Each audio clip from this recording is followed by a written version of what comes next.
नमस्कार दोस्तों, मैं डॉक्टर कुलदीप कुमार के सर आप सभी का बहुत बहुत स्वागत करता हूं एक नए बिंदु के साथ, एक नई कड़ी के साथ और काफ़ी दिनों के बाद।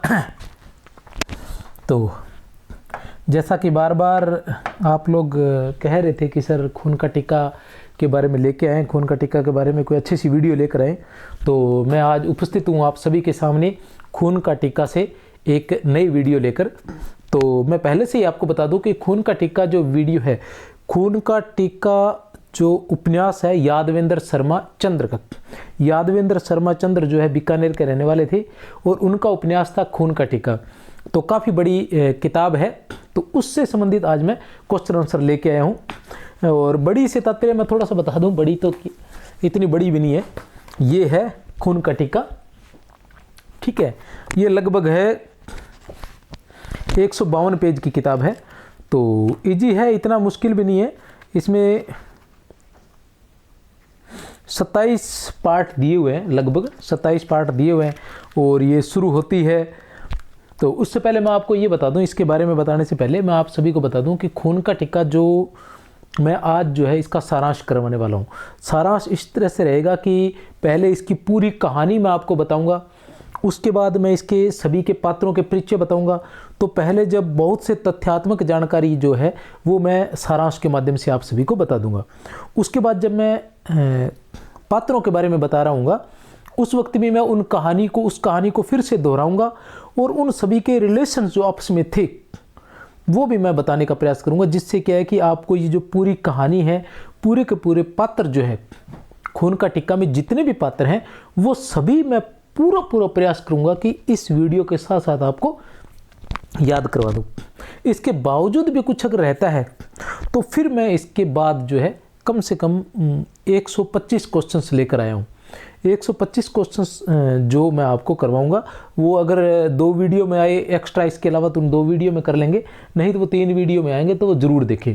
ये सारे करने के बाद क्या है कि ये इस उपन्यास को अगर 4 बार भी पढ़ोगे तो भी जिन क्वेश्चंस के आप आंसर नहीं दे पाओगे, उन प्रश्नों के उत्तर आप इन वीडियो को देखने के बाद आप दे पाओगे। तो आप ये सभी के सभी इस वीडियो के बाद जो क्वेश्चन आंसर की वीडियो आएगी वो भी जरूर देखें। एक ये है, इसके अलावा 2 वीडियो या 3 वीडियो और बनेगी। इसके अंदर हम एक एक पंक्ति को, एक एक चीज़ को अच्छे से याद करेंगे और याद करवाया जाएगा। तो खून का टीका उपन्यास है और जो वरिष्ठ अध्यापक परीक्षा उसमें लगा हुआ है, ये वरिष्ठ अध्यापक परीक्षा का पाठ्यक्रम है, चाहे वो संस्कृत शिक्षा हो और चाहे वो आरपीसी वाले ये दूसरी जो है सामान्य जो सेकंड ग्रेड होती है, ठीक है।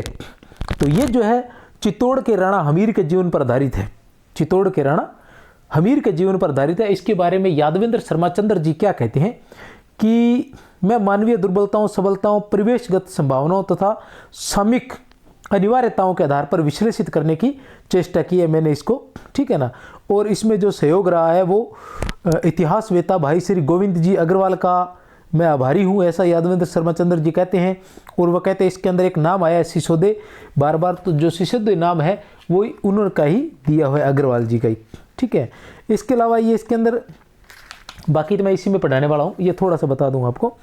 राजस्थान के इतिहास को प्रकाश में लाने वाली ये जो समर्पित है ये जो उपन्यास है वो है इतिहासवेता, सभी इतिहासवेता मुत्ता नैणसी, कर्नल जेम्स टोड, कविराज श्यामलदास और गौरीशंकर हीराचंद ओझा, इनको वो समर्पित कहते हैं।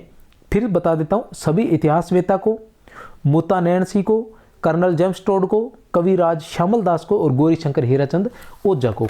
इसके अलावा वो इसमें ये बता देते हैं कि जो इसके जो पात्र हैं उन पात्रों को मैंने, ठीक है ना, उन पात्रों को मैंने काफ़ी प्रयास किया।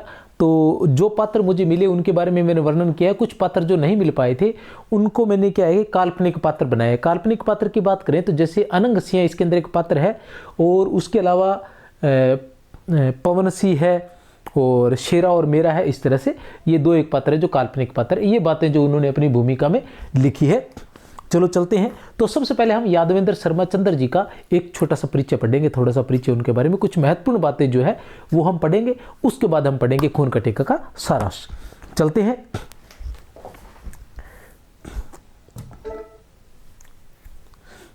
ऐतिहासिक उपन्यास है ये और इसके बारे में वो कहते हैं कि मैं पहली बार ये ऐसा लिखने जा रहा हूँ तो कोई अगर किसी प्रकार की अगर कमियां रह गई हो तो उसके लिए मैं क्षमा पात्र हूँ। सभी कमियों का दोषी मैं स्वयं हूँ।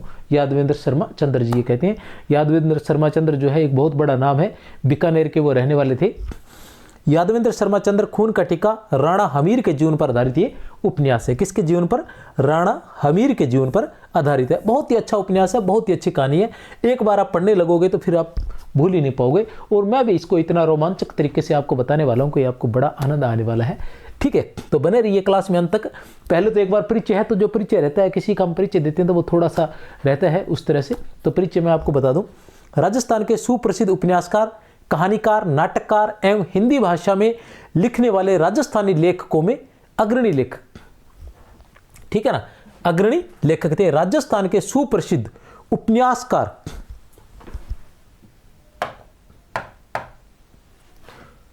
ठीक है ना, उपन्यासकार भी थे,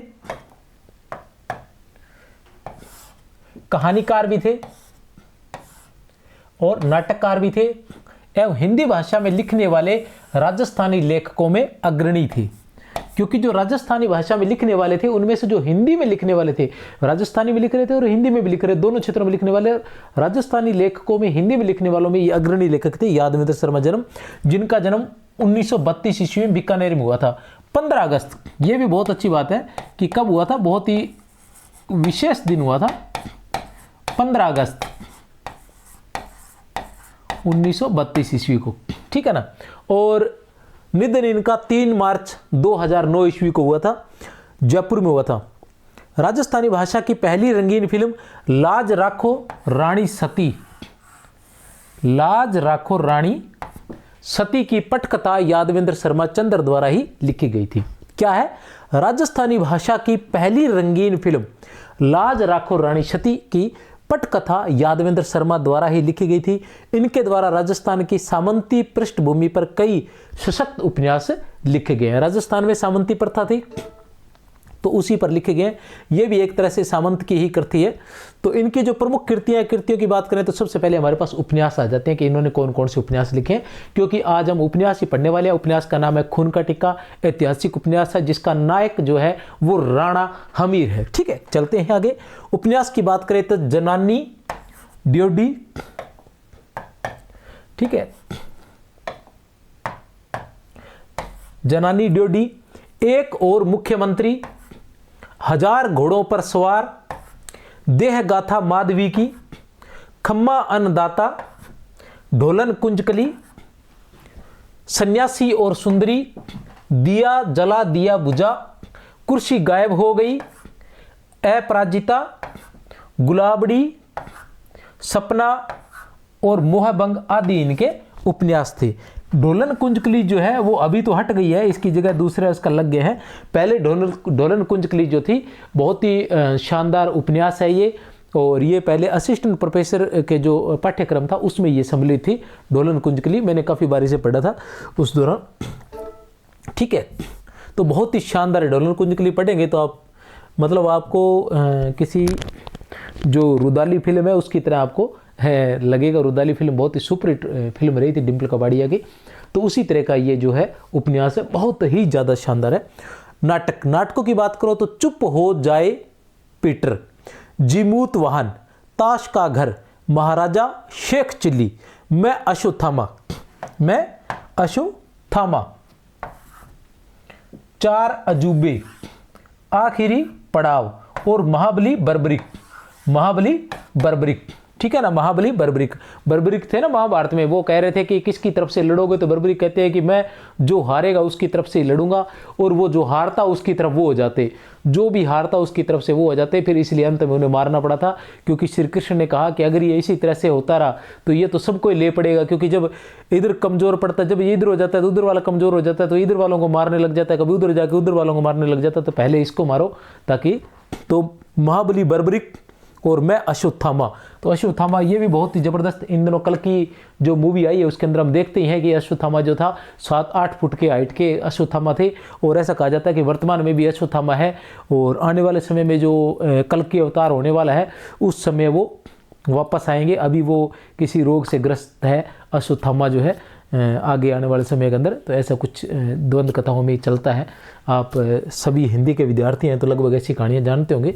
कल के अवतार जो होने वाले हैं भविष्य में, और उस वक्त अश्वत्थामा आएंगे जो उनकी मतलब उनके पैदा होंगे, उनकी रक्षा करेंगे, जो भी है जैसे भी। कहानी संग्रह मेरी प्रेम कहानी, मेरी प्रेम कहानियाँ, श्रेष्ठ आंचलिक कहानियाँ, जमीन का टुकड़ा, जंजाल और महापुरुष, ये सारी उनकी कहानियाँ हैं। ठीक, और कुछ मुख्य बातें और देख लेते हैं प्यारे बच्चों। मुख्य बातों की बात करें तो पुरस्कार की बात करें तो कहानी संकलन जमारो, कहानी संकलन जमारो के लिए कौन सी कहानी संकलन है ये? जमारो जो है ये एक कहानी संकलन है जिसके लिए 1989 ईस्वी में उन्हें साहित्य अकादमी पुरस्कार से सम्मानित किया गया था। किस पुरस्कार से सम्मानित किया गया था? साहित्य अकादमी पुरस्कार से सम्मानित किया गया था। 3 मार्च 2009 को, ये पहले बता चुका हूँ, जयपुर में इनका निधन हुआ था। और जन्म कब हुआ था? 15 अगस्त 1932 को। जन्म कब हुआ था? 15 अगस्त 1932 को। कहाँ हुआ था? बीकानेर में हुआ था। कहाँ हुआ था? बीकानेर में इनका जन्म हुआ था। ये सारी बातें अपनी हो चुकी है। चलते हैं आगे। ये छोटी सी सूचना है, आप सभी को बता दूं, ठीक है ना। जो काम शुरू किया है तो फिर करना ही पड़ेगा सारे सिस्टम भैया। ये है एक छोटी सी सूचना है। सूचना ये है कि वरिष्ठ अध्यापक हिंदी संस्कृत शिक्षा विभाग में, ठीक है ना, संस्कृत शिक्षा विभाग की 1 महीने के अंदर अभी परीक्षा होने वाली है, दिसंबर में जो परीक्षा है, ठीक है ना। तो उसके लिए एक मैंने छोटा सा ये जो यूट्यूब क्या नाम टेस्ट सीरीज है अपने ऐप पर, संकुल मार्गदर्शन के नाम से अपना ऐप है, जो आप प्ले स्टोर पर जाकर वहाँ से डाउनलोड कर सकते हैं। और उस ऐप पर 100 वीडियो है लगभग। इसके कितने हैं? 100 वीडियो है, ठीक है ना। 100 वीडियो टेस्ट है व्याख्या सहित। उसमें संपूर्ण पाठ्यक्रम दिया गया है। व्याकरण भी है, काव्य शास्त्र भी है, संपूर्ण साहित्य है, आदिकाल से लेकर नई कविता तक और सभी विधाएं साथ में, और प्रत्येक पर 2-2 वीडियो है। संपूर्ण स्नातक स्तरीय रचनाएं भी है। तो संपूर्ण पाठ्यक्रम पर 100 टेस्ट बनाए गए हैं, और 100 के साथ साथ जब तक आप दोगे महीनों में 125 भी हो सकते हैं वो, और सिर्फ 199 रुपये में है। और ये जो ऑफ़र है ये मानो कि मतलब 2-3 दिन के लिए है ज़्यादा से ज़्यादा, क्योंकि ये वीडियो शायद आज बना रहा हूँ, कल आएगी, इस तरह से कुछ आइडिया नहीं है। लेकिन ये विशेषकर से 26 नवंबर को, कल जो संविधान दिवस है, वीडियो आपके पास पहुंचेगी तो आज हो जाएगा। 26 नवंबर संविधान दिवस के उपलक्ष्य पर सिर्फ 1 दिन के लिए ये जो ऑफर दिया गया है, मात्र 199 रुपये के अंदर ये रहेगी। और जो सेकंड ग्रेड वाले हैं वो भी खरीदना चाहे तो खरीद सकते हैं, क्योंकि नॉर्मल जो सेकंड ग्रेड उनके लिए भी ये रहेगी। तो कल के लिए ये ऑफर रहेगा, ठीक है। खून का टिक्का ये पहले जो पात्र परिचय दे रखा है, तो मैं पहले आप सभी को इसका क्या है कि सारांश करवा देता हूँ, उसके बाद अपने पात्र परिचय पढ़ेंगे तो एक बार फिर से सारांश हो जाएगा। सारांश की बात करते हैं तो ये है इसका सारांश, ठीक है ना।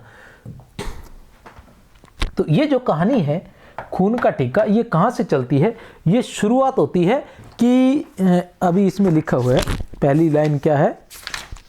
मुझे बलिदान दो, मुझे बलिदान दो। कहाँ से शुरू होते हैं?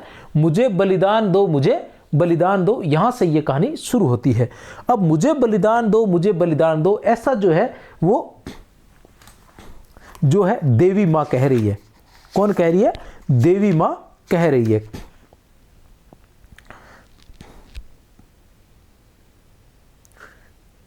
ठीक है ना। और किसको कह रही है? राणा लाखा को। राणा लाखा को जो है ये बातें कही जा रही है देवी के माध्यम से। देवी उन्हें स्वप्न में आती है और उसे कहती है कि मुझे बलिदान दो, मुझे बलिदान दो। अब वो कह रही है कि मुझे और बलिदान चाहिए, और बलिदान किसको? राजवंश में से चाहिए। सिसोदिया वंश में से जो राजकुमार है वो मुकुट पहनकर बलिदान देंगे, तब मैं इस जो चित्तौड़ को मुक्त करूंगी, वरना चित्तौड़ पर इसी तरह से आक्रमण होते रहेंगे। तो इस तरह से वो यहाँ से शुरू होती है। तो ये कहानी जो क्या है कि उस समय शुरू होती है जब अलाउद्दीन खिलजी क्या है चित्तौड़ पर आक्रमण करते हैं, और चित्तौड़ के जो शासक है वो रतन सिंह हैं। और अलाउद्दीन खिलजी 1303 के लगभग की ये बात है, और 1303 पर वो किस लिए करते हैं आक्रमण? वो पद्मिनी को प्राप्त करने के लिए आक्रमण करते हैं। पद्मिनी को प्राप्त करने के लिए वो आक्रमण करते हैं 1303 में। अलाउद्दीन खिलजी उस समय की है। तो उस समय राणा लाखा उनके जो दरबार के अंदर है, किसके? रतन सिंह के दरबार में है। फिर वो रतन सिंह के दरबार में जाते हैं, और रतन सिंह के दरबार में जाकर रतन सिंह से ऐसा कहते हैं कि भी मुझे ऐसे स्वप्न में आई है, और हम जो है मतलब हमारे पूर्वजों से हम देवी की मतलब अर्चना करते आए हैं, देवी की पूजा करते आए हैं, तो देवी हमें आती है तो ये कभी भी असत्य नहीं हो सकता, ये सत्य बात है। तो अगर देवी जैसा कर रही है वैसा हम करें तो चित्तौड़ जो है आने वाली मुसीबतों से चित्तौड़ को बचाया जा सकता है। तो राणा रतन सिंह को भी ऐसा लगता है कि शायद ये ऐसा नहीं होता है, भ्रम है। लेकिन फिर जो है वो सारे कहते हैं भी भ्रम नहीं हो सकता।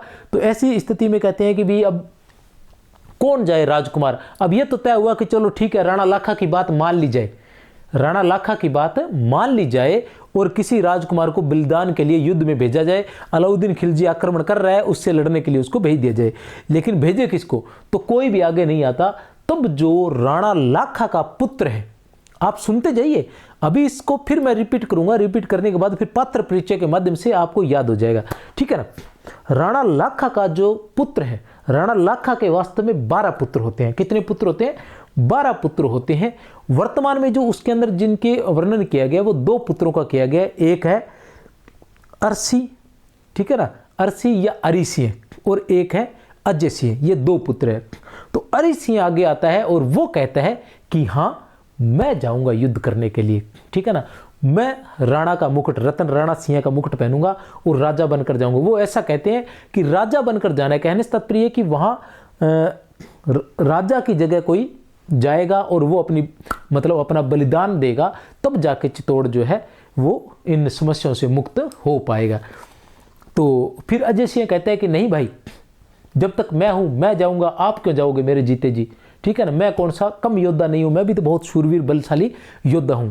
लेकिन जो अरि सिंह है, अरसी, जिसे अरसी अरसी कह के बुलाया जाता है, वो कहता है कि जब तक ये जो अधिकार है ये बड़े भाई का अधिकार है, और आप मुझे जानते हैं कि मैं युद्ध में कैसा हूं या मैं किस प्रकार का योद्धा हूं, ये मैं सब साबित कर चुका हूं, तो इसका अवसर जो है मुझे मिलना चाहिए। उसके बाद बहुत से जो योद्धा है वो सभी कहते हैं कि हमें भी इस भूमि का ऋण उतारने का जो है अवसर प्रदान किया जाए, और हम इस हमारी जन्मभूमि पर अपने आप को न्यौछावर करके हम भी मोक्ष प्राप्ति करना चाहते हैं। लेकिन अंत में यह तय होता है कि कौन जाएगा? अरसी जाएगा, जो अरि सिंह है, राणा लाखा का जो बड़ा पुत्र है वो जाएगा।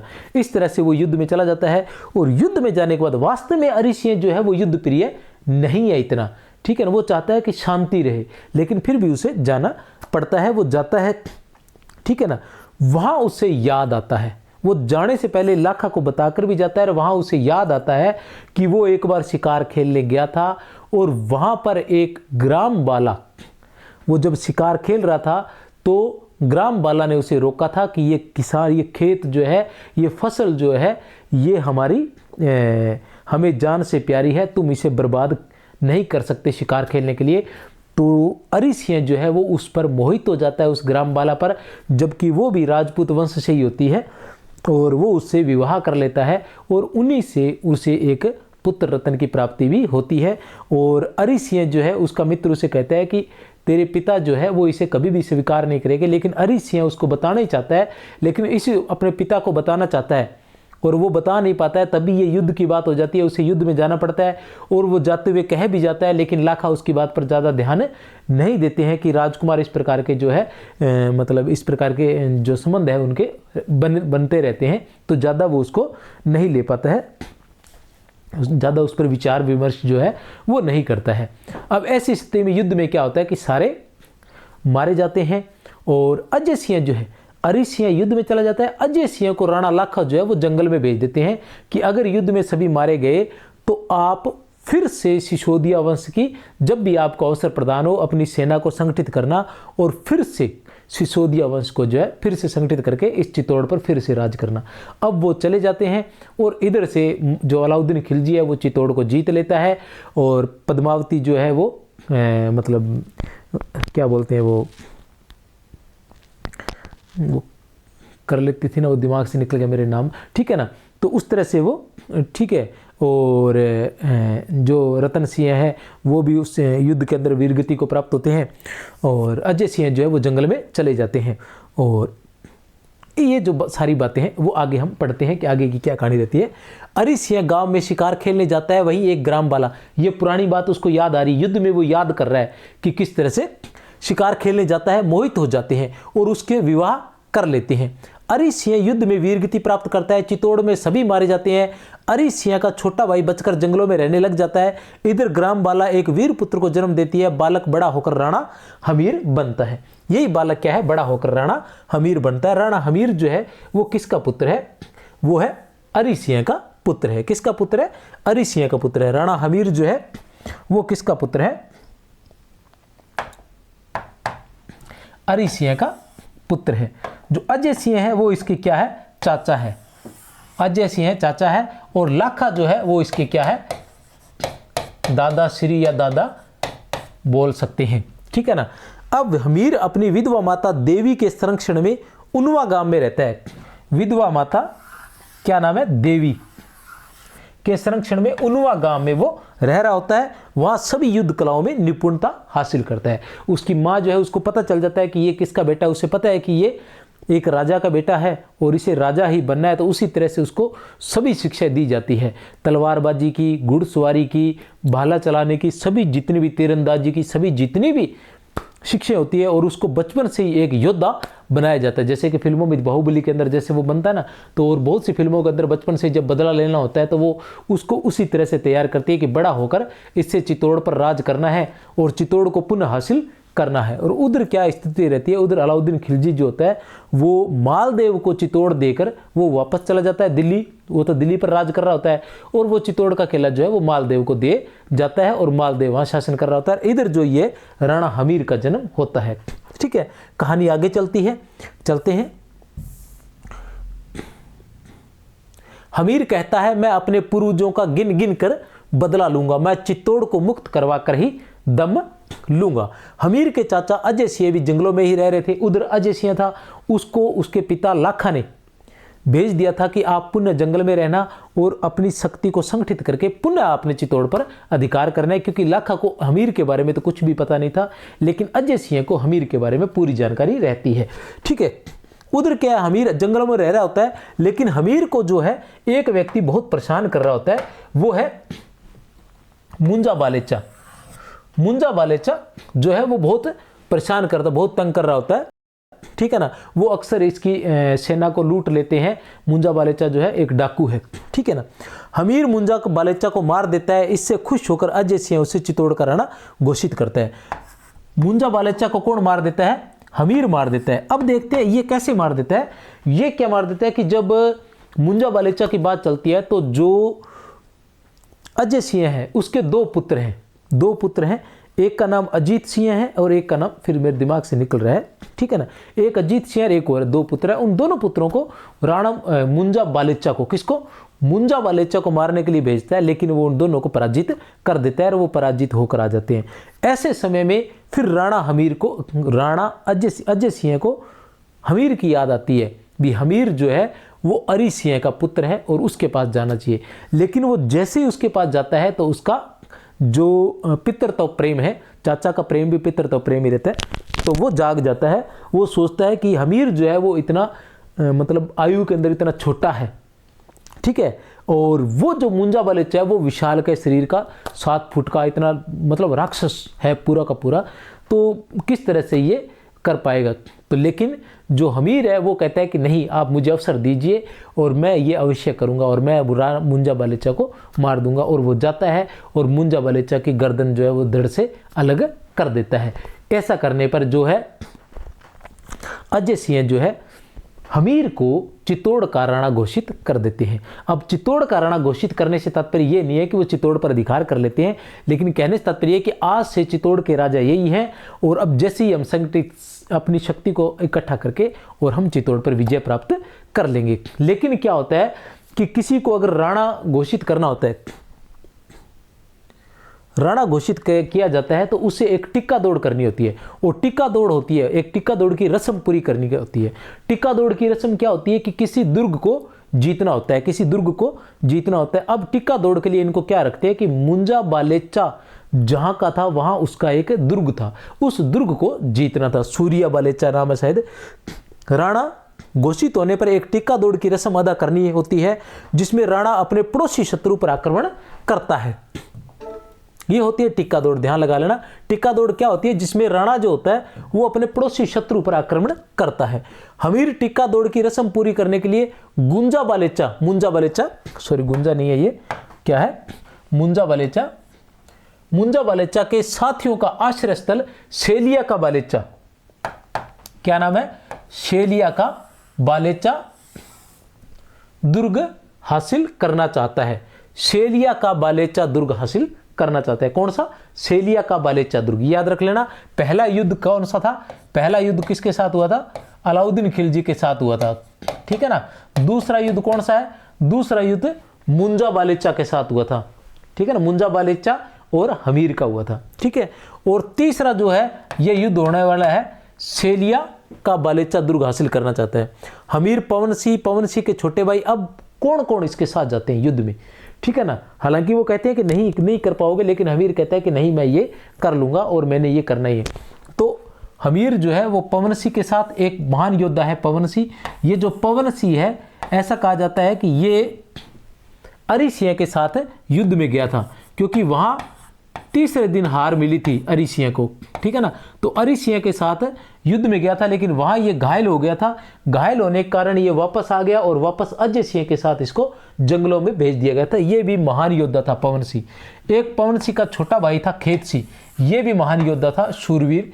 और इनके दो भील सेवक थे, जिनका नाम था शेरा और मेरा, ठीक है ना। कि खेत सिंह की सहायता से विजय प्राप्त करता है। इन चारों की सहायता से क्या है, जो हमीर है वो किस पर विजय प्राप्त करता है? शेलिया का बालेचा पर विजय प्राप्त करता है। इस युद्ध में क्या है, शेरा और खेत सिंह जो है, शेरा और खेत सिंह, इन दोनों में से पवन सिंह का भाई खेत सिंह और शेरा और मेरा में से, ठीक है ना, शेरा और खेत सिंह जो है ये दोनों वीर गति को प्राप्त होते हैं। इस युद्ध के अंदर शेरा और खेत सिंह जो है वो वीर गति को प्राप्त होते हैं।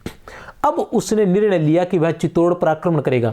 चाचा अजय सिंह के मना करने पर वह कहता है, पहाड़ी चूहों की भांति। बहुत ही महत्वपूर्ण है।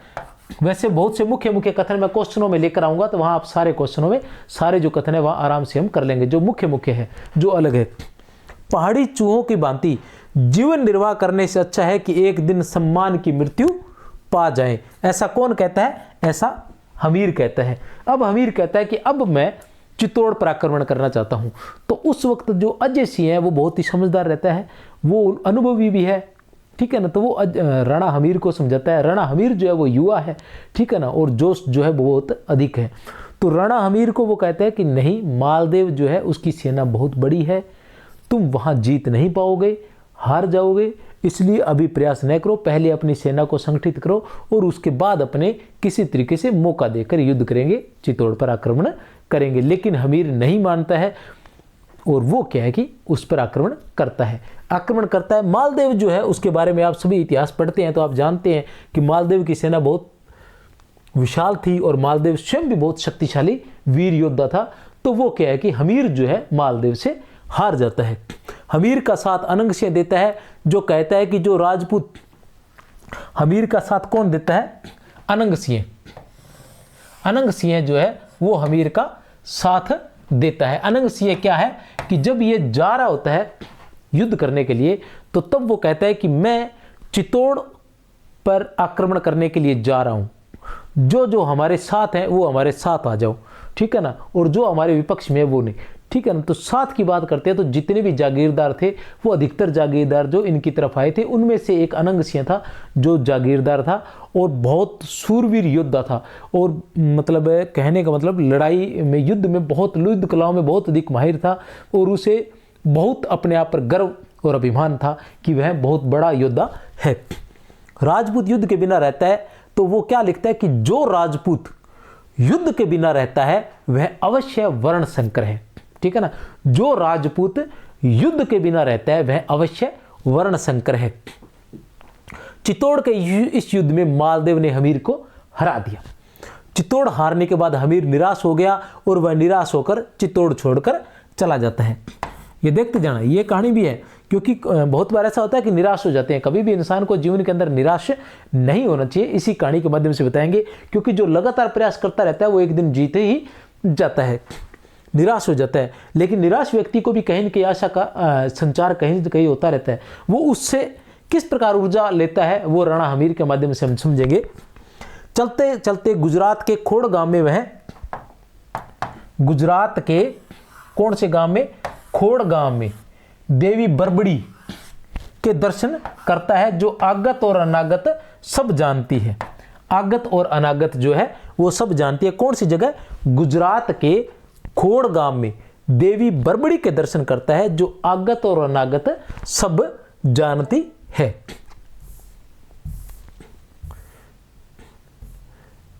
क्या कि राणा हमीर को कौन लेके जाता है कि जब राणा हमीर गुजरात के उस खोड़ गांव से गुजर रहे होते हैं तो राणा हमीर के, ठीक है ना, राणा हमीर के चेहरे का तेज देखकर वहां के किसान समझ जाते हैं कि ये राणा हमीर ही है।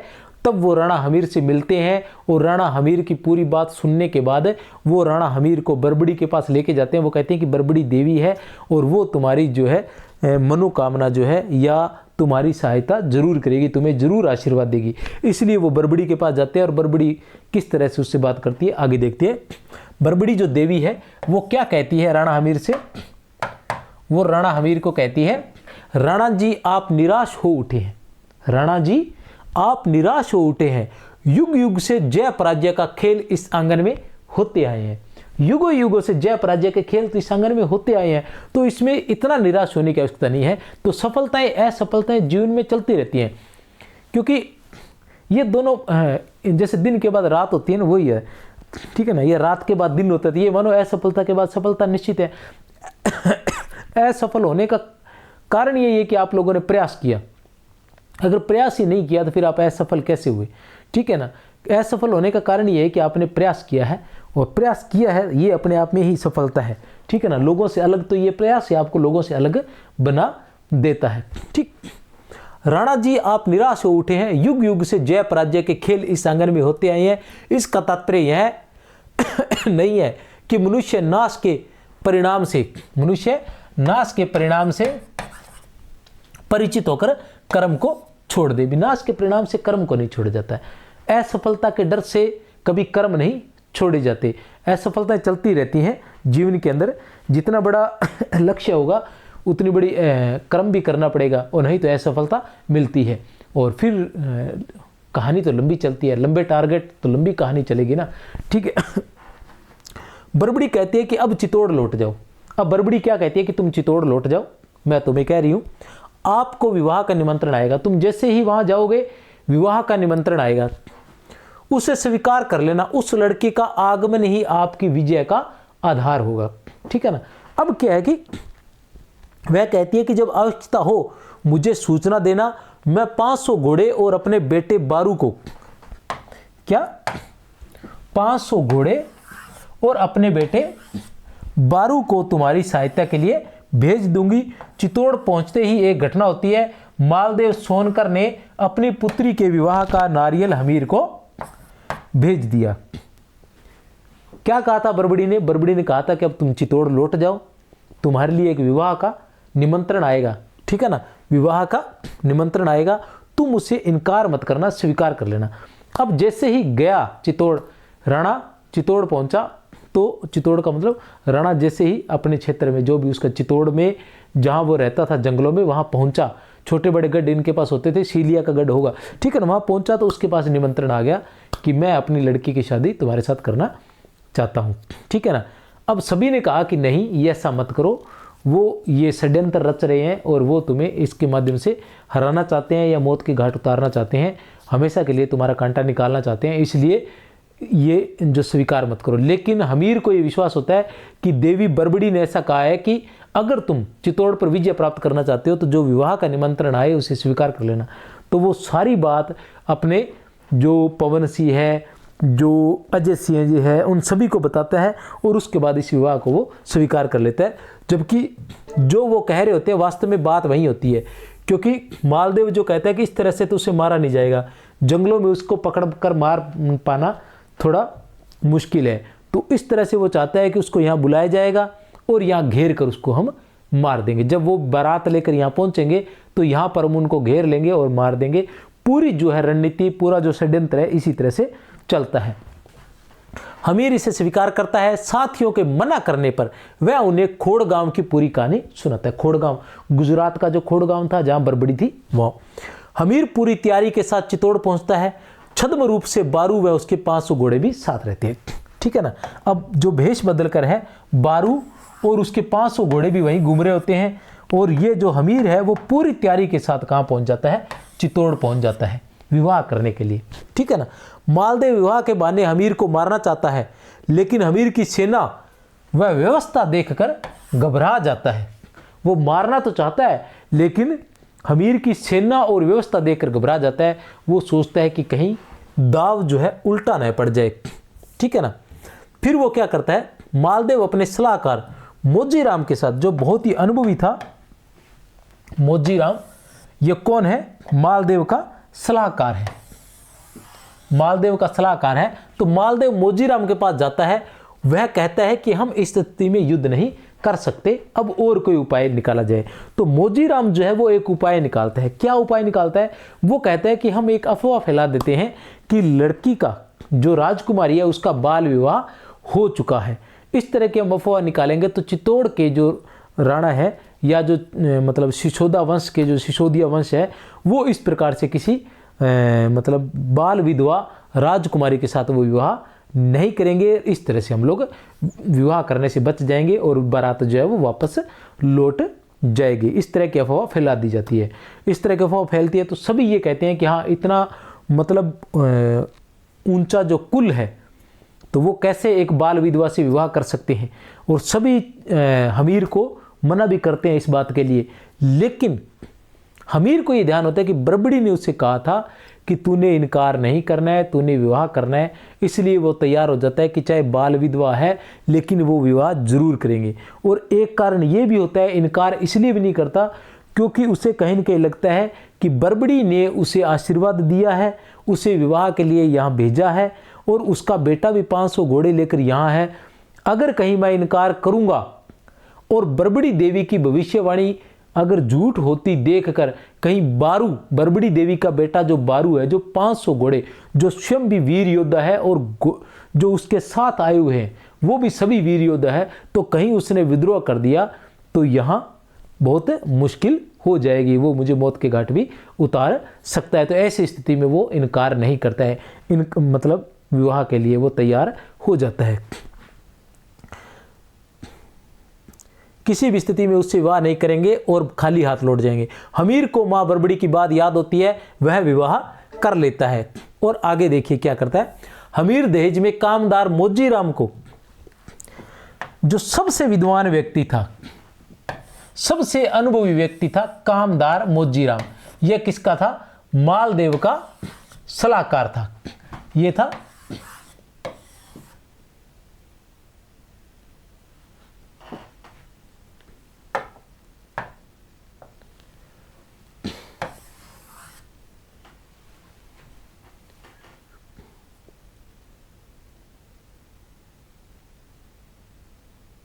अच्छा ये कट गया है, ठीक है ना। हमीर क्या दहेज में कामदार मोजीराम को प्राप्त करता है। दहेज में किसको प्राप्त करता है, कामदार मोजीराम को प्राप्त कर लेता है। और अब वो कामदार मोजीराम को भी अपने साथ ले आता है। अब जब साथ ले आता है तब ये हो जाता है कि कामदार मोजीराम जैसे बाहुबली के अंदर कटप्पा होता है उसी तरह का ये कामदार मोजीराम होता है कि ये अपना स्वामी भक्त रहता है।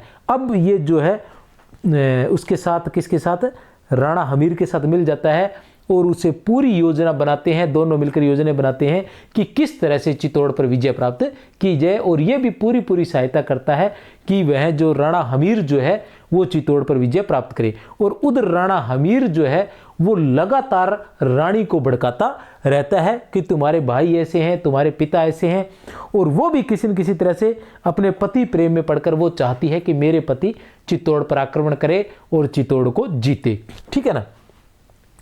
उसे यह पति चित्तौड़ पर विजय प्राप्त करे। हमीर एक योजना बनाता है। इस योजना में वह अनंग सिंह के बेटे जीवन सिंह द्वारा मालदेव के बेटे जेसा के लूटे हुए 2-2.5 रुपए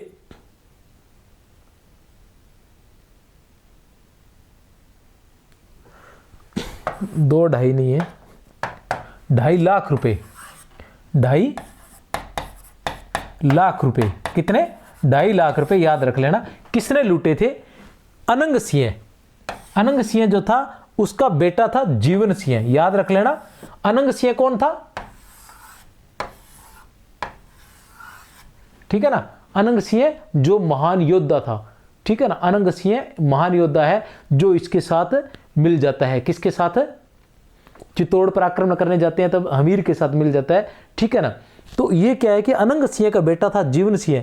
जीवन सिंह ने क्या किया था कि मालदेव के बेटे जेसा से, मालदेव के बेटे जेसा सिंह से लूटे हुए 2.5 लाख रुपए लूटे थे। कितने लूटे थे? 2.5 लाख रुपए लूटे थे। तो हमीर एक योजना बनाता है कि वो लूटे हुए 2.5 लाख रुपए हमीर को पत्र लिखता है और मालदेव को पत्र लिखता है कि हम तुमसे किसी प्रकार की शत्रुता नहीं चाहते, ठीक है ना। हमारी आप लोगों से किसी प्रकार की शत्रुता नहीं है। आप लोग अब हमारे नज़दीक हो गए हो, आप हमारा परिवार का हिस्सा हो, ठीक है ना। आपकी जो बेटी है वो हमारे घर है, तो हम इस प्रकार के किसी प्रकार के आपके साथ शत्रुता नहीं रखना चाहते। हम आपके जो 2.5 लाख रुपए लूटे हैं वो गलती से लूट लिए, हम इसको वापस भिजवा रहे हैं। मतलब वो क्या, मालदेव को किसी तरह से विश्वास में लाना चाहता है। और क्या करता है हमीर? हमीर क्या करता है? पवन सिंह जो वीर योद्धा था और मोजीराम जो सलाहकार था, दोनों को धन देकर जेसा के पास भेजता है। किसके पास भेजता है? जेसा के पास। वह दोनों वहां काफी दिन रुकते हैं और जेसा को विश्वास में लाते हैं। वहां काफी दिन रुकते हैं जेसा के पास और जेसा को पूरी तरह से विश्वास में लाते हैं कि हमीर जो है वो किसी प्रकार का युद्ध नहीं चाहते और वो भविष्य में युद्ध करना भी नहीं चाहते। वो आप लोगों के साथ शांतिपूर्ण तरीके से रहना चाहते हैं। और ऐसा हमीर इसलिए करता है ताकि वो इसकी तरफ से निश्चिंत हो जाए और ये जो हमीर जो है वो युद्ध की तैयारी करता रहे और मौका देखकर चित्तौड़ पर आक्रमण करे और विजय प्राप्त कर ले। अब क्या है, फिर अमीर एक चाल और चलता है और अपनी रानी को कहता है कि तुम अपने भाई जेसा को पत्र लिखो। ये जेसा जो है ये कौन है? ये मालदेव, ठीक है ना, मालदेव का बड़ा बेटा है। और मालदेव का एक बेटा और है जिसका नाम है हरि सिंह। मालदेव के 2 बेटे हैं, एक का नाम है हरि सिंह और एक का नाम है जेसा। जेसा बलशाली महान योद्धा है ये भी, ठीक है ना। तो और किसका? रानी का भाई है, हमीर की रानी का भाई है। मैं नवजात शिशु को लेकर चित्तौड़ आना चाहती हूँ। शिशु पर कुल देवता का दोष है, अतः गढ़ देवता का पूजन करना जरूरी है। अब क्या राणा हमीर क्या करता है? चित्तौड़ को जीतने की योजना बनाता है और रानी के द्वारा पत्र लिखवाता है, ठीक है ना, अपने पिता को, मालदेव को पत्र लिखवाता है कि ऐसे ऐसे करके मैं आना चाहता हूँ वहाँ पर, ठीक है ना, मैं आना चाहती हूँ।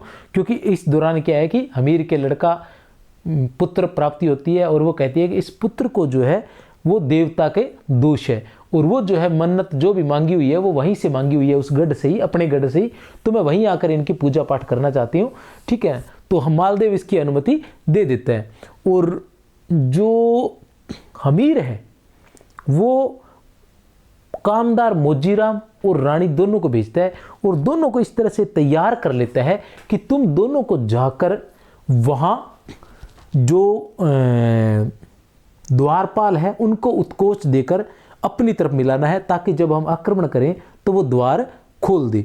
तो ये काम तुम लोगों को करना है और वो दोनों मिलकर वहाँ ये काम करते भी हैं। अब रानी जो है वो क्यों करती है? वो इसलिए करती है क्योंकि उसको ये था कि मैं बाल विधवा थी और फिर भी मेरे घर वालों ने मेरा विवाह जो है इनके साथ कर दिया और ये जो है इन्होंने मुझ बाल विधवा को भी अपनाया और वो सब मान सम्मान दिया जो एक रानी को, एक महारानी को मिलना चाहिए, वो सब मान सम्मान इन्होंने मुझे दिया है, इसलिए वो अपने पति की तरफ से ही लड़ना चाहती है और पति को चित्तौड़ जिताना चाहती है। और साथ में वो ताना सुनती रहती है दूसरी दासियों का, या दूसरी जो रानियाँ वगैरह जो भी होती है उनका ताना सुनती रहती है कि ये जो है भी कहाँ तो रानी पद्मती और पद्मावती, ठीक है ना, पद्मनी, ओ पद्मावती थी क्या, कहाँ तो वो रानी पद्मावती जिसने मतलब क्या बोलते हैं वो नाम और निकल गया मेरे दिमाग से, ठीक है ना। तो इस तरह से कहाँ तो रानी पद्मती, कहाँ ही पद्मावती, ये कहाँ जिसने बाल विवाह, वो क्या बोलते हैं, विधवा होते हुए भी विवाह कर लिया इसने। तो इन सब चीज़ों से वो मुक्ति प्राप्त करना चाहती है कि कहीं ना कहीं अगर मैं ऐसा करूँगी तो मेरी जो कहीं ना कहीं जो है मेरा मान सम्मान जो बढ़ेगा इसके लिए, ठीक है। हमीर रानी व कामदार मोजीराम को यह कहकर चित्तौड़ भेज देता है कि तुम्हें मुख्य द्वारपालों को उत्कोच देकर अपने पक्ष में करना है। उत्कोच मतलब समझते हो, रिश्वत देकर। यदि यह काम हो गया तो तुम्हारी प्रतिष्ठा महारानी पद्मिनी के समकक्ष हो जाएगी। रानी ने वहां जाकर अपने भाइयों को अपने पक्ष में लिया और उन्हें विश्वास दिलाया। भाई कौन कौन से थे? हरि सिंह और जैसा। हरि सिंह जैसा बड़ा और हरि सिंह छोटा। हमीर के पास युद्ध करने के लिए न ही तो हथियार है और न ही योद्धा। पवन सिंह का पुत्र जैत सिंह संदेश लेकर आया कि रानी ने हमीर की विजय के सभी उपाय प्रारंभ कर दिए हैं। कामदार मोजीराम ने द्वारपालों को धन आदि देकर अपने पक्ष में कर लिया। अब पवन सिंह का पुत्र था, क्या नाम था?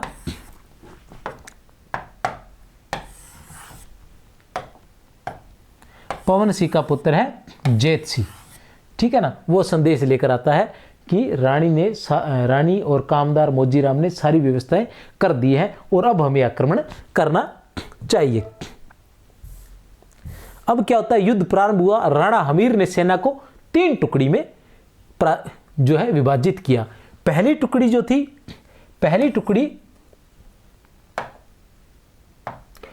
जो टुकड़ी है उसका नेतृत्व कौन कर रहे हैं? अनंग सिंह के अधीन थी, ठीक है ना। दूसरी टुकड़ी जो थी वो मेरा के अधीन थी, ये आप सभी जानते हो, ठीक है ना। मेरा, शेरा और मेरा जो थे, जहां शेरा वहां मारा गया था, वो सीरिया बालेचा का जो गढ़ जीतने के लिए मुंजा बालेचा का जो गढ़ था ना, मुंजा बालेचा का जो गढ़ प्राप्त किया था सीरिया बालेचा। तो उस वक्त ये क्या है, जो शेरा के साथ मेरा था, भील सैनिक थे, भील युद्ध थे, जो शेरा था वो वहां मारा गया था। और पवन सिंह का जो भाई था, पवन सिंह का भाई जो था वो भी वहां, पवन सिंह का भाई क्या नाम था? खेत सिंह, जो वो भी वहां मारा गया था। तीसरी जो है वो जैत सिंह के दिन थी। जैत सिंह कौन था? पवन सिंह का पुत्र था जैत सिंह के दिन। और राणा हमीर उस टुकड़ी का नेतृत्व करेंगे जो सबसे पहले चित्तौड़ प्रवेश करेगी। जो सबसे पहले चित्तौड़ में प्रवेश करेगी, इन 3 टुकड़ियों में अलग अलग हिस्सों से बांट दिए। और राणा हमीर का यह था कि जो टुकड़ी पहले चित्तौड़ के अंदर प्रवेश करेगी, क्योंकि अलग अलग क्षेत्रों से हो रहे होंगे, कोई पीछे से आक्रमण कर रहा होगा, कोई साइड से अलग अलग द्वार होंगे, अलग अलग द्वारों से घुसने का प्रयास कर रहे होंगे, क्योंकि चारों तरफ से हमला कर दिया जाए। तो ये है कि जो पहले घुसती नजर आएगी उसका नेतृत्व राणा हमीर करेंगे। अब जो है पाड़नपोल के निकट, अब ये जो युद्ध हुआ पाड़नपोल के निकट युद्ध शुरू होता है। कहां? पाड़नपोल के निकट। अभी तक कितने युद्ध हो चुके हैं ये आप ध्यान लगा लेना, कौन कौन से युद्ध हुए थे। सबसे पहले जो था वो था अलाउद्दीन खिलजी वाला युद्ध था। कौन सा था? सबसे पहला युद्ध था अलाउद्दीन खिलजी का था, जो राणा रतन सिंह के साथ था। और इधर से जिस कहानी को हम पढ़ रहे हैं उसमें से अरि सिंह उस युद्ध में वीरगति को प्राप्त हुआ था। अरि सिंह कौन था? अरि सिंह था हमीर का पिता था। अरि सिंह हमीर का पिता था, जो अलाउद्दीन खिलजी के साथ युद्ध में पराजित हुआ था। उसके बाद दूसरा जो युद्ध होता है हमीर का मुंजा बालेचा के साथ, जहां वो मुंजा बालेचा को उसका जो सर जो है वो सर जो है धड़ से अलग कर देते हैं। तीसरा जो युद्ध होता है वो सीरिया वाला होता है, सीरिया बालेचा को जीतने के लिए। क्या जीतने के लिए? सीरिया बालेचा जीतने के लिए। चौथा जो युद्ध होता है वो चित्तौड़ वाला होता है, जिसके अंदर क्या होता है, राणा हमीर जो है वो हार जाता है। राणा हमीर हार जाता है, हार के गुजरात के खोड़ गांव की तरफ या द्वारकापुरी की तरफ निकल पड़ता है। रास्ते में गुजरात के खोड़ गांव में उसे बरबड़ी मिलती है और बरबड़ी उसे जीत का आशीर्वाद देती है और पूरी योजना उसे बताती है और अपने पुत्र को भी कहती है कि मैं पुत्र को भी साथ भेजती है, बारू को, जो 500 घोड़े लेकर उसके साथ आता है। अब ये जो युद्ध है ये 5वां युद्ध है जो पाड़नपोल पर है। पाड़नपोल के निकट भयंकर युद्ध हुआ। युद्ध में मालदेव के पुत्र जैसा द्वारा अनंग सिंह मारा गया। जैसा द्वारा अनंग सिंह मारा गया। हमीर ने हनुमान के चिन्ह वाला लाल झंडा चित्तौड़ पर लहरा दिया। किसने? हमीर ने। कौन सा? हनुमान के चिन्ह वाला लाल झंडा जो था वो चित्तौड़ पर लहरा दिया। अनंग सिंह जो था, जैसा और अनंग सिंह जो थे ये जबरदस्त वीर योद्धा थे। पहले ये हथियारों से लड़े, बाद में मल्ल युद्ध भी हुआ उनके अंदर, और दोनों में से कोई भी हार नहीं मान रहा था। दोनों योद्धा थे, जैसा भी योद्धा था और अनंग सिंह भी बहुत योद्धा था, जो युद्ध प्रिय था और युद्ध में बहुत अधिक विश्वास रखता था। लेकिन क्या हुआ कि लड़ते लड़ते अनंग सिंह की तलवार टूट जाती है और ये जो है ऊपर जो गढ़ होता है, ऊपर कहीं लड़ रहे होते हैं, वहां से इसका पैर फिसल जाता है और ये गिर जाता है। नहीं तो अनंग सिंह इतना जबरदस्त योद्धा था कि वो मारा जाने वाला नहीं था। उसने बहुत से युद्ध लड़े थे और हमेशा विजय प्राप्त की थी, तो वो वहां मारा जाता है अनंग सिंह। इसमें तो क्या है, अनंग सिंह मारा जाता है तो उसको सम्मान देने के लिए अनंग सिंह के पुत्र को गढ़ का मुख्य रक्षक नियुक्त किया जाता है। अनंग सिंह के पुत्र को गढ़ का मुख्य रक्षक नियुक्त किया जाता है। पवन सिंह मेरा और बारू को राज सम्मान प्रदान किया जाता है। पवन सिंह को, मेरा को जो भील था, बारू जो बरबड़ी का बेटा था जो 500 घोड़े लेकर आया था, उन सभी को सम्मान प्रदान किया जाता है। कामदार मौजी राम ने इस विजय का सारा श्रेय रानी को देते हुए उसे पद्मिनी के सम्मान बताया। किसके सम्मान बताया? उसे पद्मिनी के सम्मान उसे बताया। और जैसे ही उसने पद्मिनी के सम्मान बताया तो पुरोहितों ने इसका विरोध किया। पुरोहितों ने इसका विरोध किया और उन्होंने कहा कि रानी बाल विधवा है, यह पद्मिनी के समान कैसे हो सकती है। तब कामदार मौजी राम ने रहस्य से पर्दा उठाते हुए सारी कहानी सुनाकर बताया कि रानी के बाल विधवा होने की कहानी असत्य है। तब कामदार मौजी राम ने वो पूरी कहानी सुनाई। कौन सी कहानी? कि किस प्रकार जो है हमने राणा हमीर को मारने की योजना बनाई थी और उस वक्त जो है हम राणा हमीर की सेना को देखकर घबरा गए, हमारे पास और कोई उपाय नहीं था, इसलिए हमने इस तरह की अफवाह फैला दी थी। और उसके बाद भी हमने राजकुमारी को समझाने का प्रयास किया था, लेकिन वो इस बात को नहीं समझ पाई। उसके कहीं न कहीं ये द्वंद्व बैठ गया था मन में कि मैं वास्तव में बाल विधवा ही हूँ, लेकिन वास्तव में मैं जन्म से वहीं रह रहा हूँ, चित्तौड़ में ही। मेरी जानकारी के अंदर ऐसा नहीं है, वो बाल विधवा नहीं है। उधर जैसा इसको हो तो गया, लेकिन इसको क्या था कि सभी ने माना, कुछ ने माना और कुछ ने नहीं माना था। उधर जैसा मोहम्मद तुगलक की सेना के साथ युद्ध लड़ने आ गया। उधर जैसा जो है वो मोहम्मद तुगलक के सेना के साथ युद्ध लड़ने आ गया। तो वहां से क्या था कि जैसा जैसे वहां से घोड़ा लेके भागा था, तो दिल्ली का जो शासक था वो कौन बन गया था? दिल्ली का शासक पहले तो कौन था? अलाउद्दीन खिलजी था। तो जो चित्तौड़ है वो किसके अधीन था? दिल्ली के अधीन था। अलाउद्दीन खिलजी के साथ साथ ये भी था कि दिल्ली के अधीन जितने भी राज्य होते थे वो दिल्ली के अधीन रहते थे। बाहर से कोई भी राजा आता था वो दिल्ली पर शासन करता था। अब भी ये कंडीशन है कि अब भी कोई राजा बनता है अपने यहाँ तो वो दिल्ली पर ही शासन करता है, ठीक है। तो दिल्ली पर जो है शासन कर रहा था। दिल्ली पर अब कौन सा था? मोहम्मद तुगलक का शासन होता है दिल्ली पर। दिल्ली पर किसका शासन होता है? मोहम्मद तुगलक का।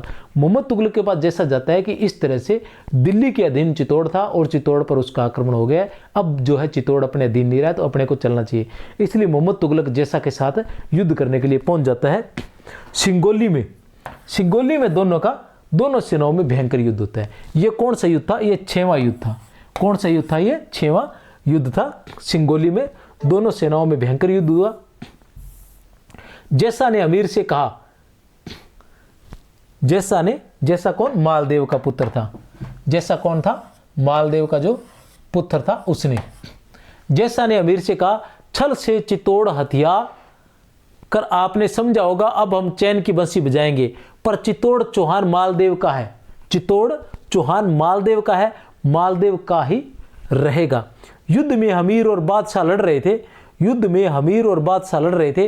तभी जैसा ने हमीर पर पीछे से वार करना चाहा, लेकिन उसे पवन सिंह ने रोक लिया। युद्ध में हमीर और बादशाह लड़ रहे थे। हमीर और बादशाह मोहम्मद तुगलक लड़ रहे थे। तभी जैसा ने क्या किया?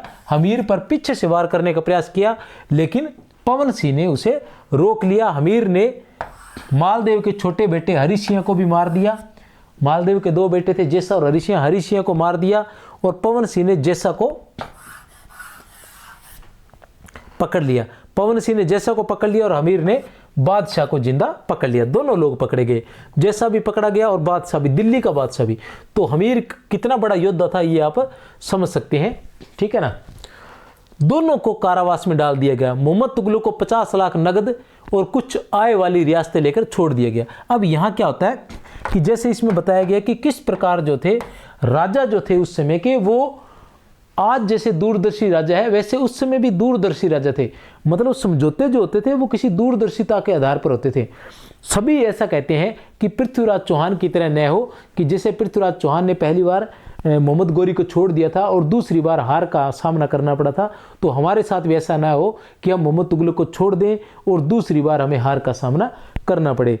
लेकिन क्या है कि हमीर जो था वो दूरदर्शी था, उसे ध्यान था कि लगातार युद्धों की वजह से चित्तौड़ की जो आर्थिक स्थिति है वो बहुत अधिक कमज़ोर हो गई है, वो किसी भी तरह से सही स्थिति में नहीं पहुंच सकती। उसके लिए जरूरी है कि हमें धन की आवश्यकता है, तो क्यों न हम मोहम्मद तुगलक से धन लेकर उसे छोड़ दें, ठीक है ना, ताकि हम चित्तौड़ की स्थिति को और अधिक सुदृढ़ कर सके। तो इस तरह से वो जो मोहम्मद तुगलक है उससे 50 लाख रुपए नगद लेकर और उसके अलावा कुछ आय वाली बड़ी बड़ी रियासतें लेकर मोहम्मद तुगलक को छोड़ देते हैं।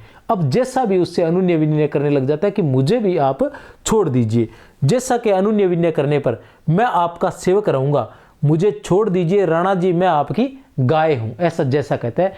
जैसा कहता है कि मैं आपका सेवक रहूंगा, मुझे छोड़ दीजिए राणा जी, मैं आपकी गाय हूं। ऐसा कौन कहता है? जैसा। कौन है जैसा? मालदेव का लड़का।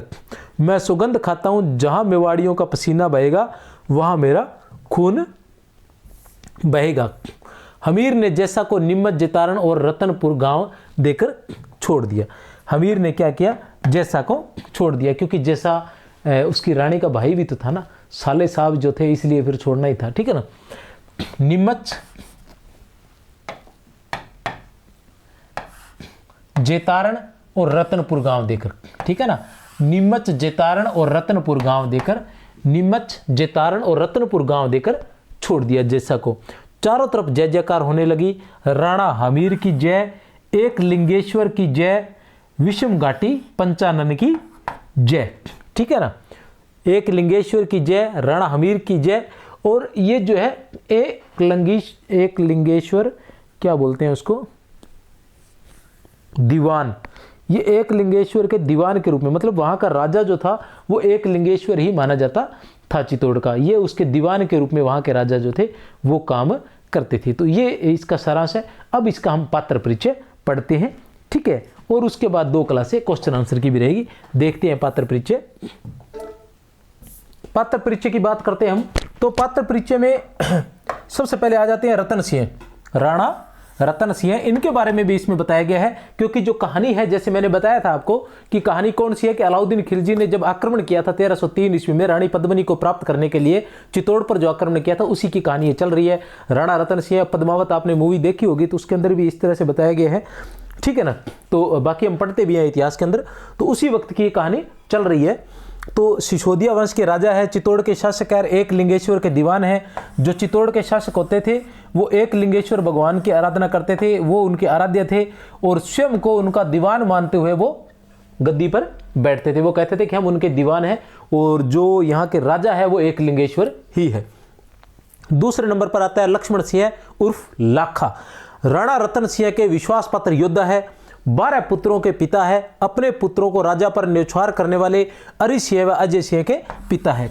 इसमें 2 ही लोगों का बताया गया, 2 जो पुत्रों के बारे में बताया गया है लाखा के, एक अरि सिंह व एक अजय सिंह। जब ये बात चलती है कि देवी ने उनसे बलिदान मांगा है, देवी कहती है कि मुझे राजकुमारों का बलिदान चाहिए, तो राणा लाखा जो है वो कहता है कि हमें राजकुमारों का बलिदान देना होगा, तभी चित्तौड़ से जो आने वाली समस्याएं हैं उनसे हमें निजात मिल सकती है या वो दूर हो सकती है। ऐसा मुझे देवी ने आकर स्वयं कहा है, देवी ने मुझे दर्शन दिए हैं और ये जो मेरा है भ्रम नहीं हो सकता। तो ऐसी स्थिति में ये बात चलती है कि आखिर बलिदान देगा कौन।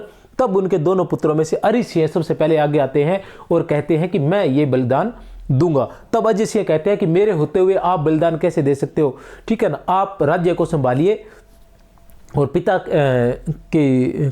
पुत्र के कर्तव्य को संभालिए, मैं ये बलिदान दूंगा। लेकिन अरि सिंह जो वो कहता है कि बड़ा मैं हूँ और मेरी जो वीरता से आप सभी वाकिफ भी है, इसलिए पहले मैं जाऊंगा अपना बलिदान देने के लिए। तो पहले अरि सिंह बलिदान देने के लिए जाते हैं और अरि सिंह का पुत्र ही आगे चलकर हमीर बनता है। देखते हैं आगे। अजय सिंह जो है हमीर के चाचा है। अरसी, ये वो अरि सिंह आ गया, लाला के ज्येष्ठ पुत्र है, लाला नहीं लाखा के, सॉरी लाखा के ये ज्येष्ठ पुत्र है, लाखा के ज्येष्ठ पुत्र है, हमीर के पिता है और अलाउद्दीन के साथ युद्ध में वीर गति को प्राप्त होते हैं। अलाउद्दीन के साथ युद्ध में ये वीर गति को प्राप्त होते हैं। इनके बारे में मैं एक बार फिर से बता दूं, पहले ही कहा था कि मैं कहानी आपको साथ साथ बताता रहूंगा बार बार, ताकि आपको अच्छे से याद हो जाए।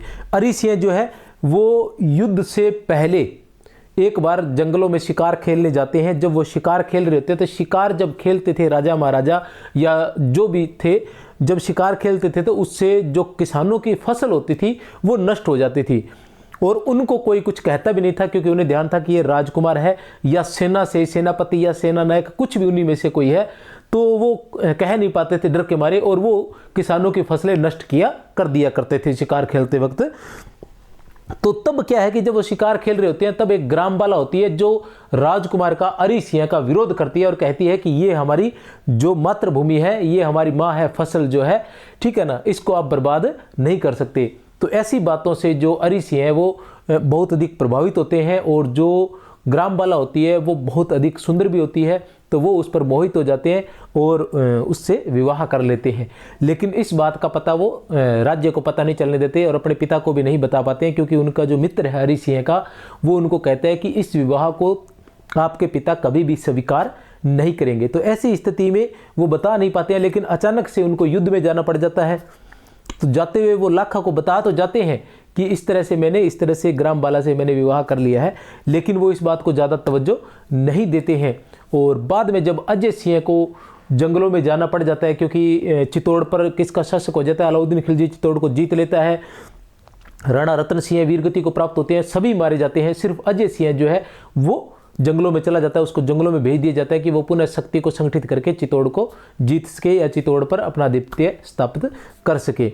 तो ऐसी स्थिति में वो अजय सिंह को इस बात का पता होता है। फिर अजय सिंह क्या है कि उस ग्रामबाला को ढूंढता है और वहाँ पता चलता है कि उसके पुत्र हुआ है और वही पुत्र जो है आगे चलकर हमीर बनता है और उस पुत्र को सभी शिक्षाएं उसकी माँ द्वारा दी जाती है, क्योंकि माँ को ध्यान होता है कि इनका जो राज्य है वो छीन लिया गया है और हमीर ही है जो आगे चलकर उस राज्य को प्राप्त कर सकता है। तो वो इस तरह से उसको पूरी तरह से बलशाली बनाती है। आगे की कहानी अपने देखते रहेंगे। अजय सिंह लाखा के दूसरे पुत्र हैं, अरि सिंह के छोटे भाई हैं, अहिंसा के पक्षधर हैं। इनके दो पुत्र अजीत सिंह व सुजान सिंह अहिंसा के पक्षधर हैं। किसके? अहिंसा के पक्षधर हैं। इनके दो पुत्र हैं अजीत सिंह व सुजान सिंह। अलाउद्दीन खिलजी 1303 ईस्वी में चित्तौड़ पर आक्रमण, चित्तौड़ में केवल राख ही प्राप्त होती है।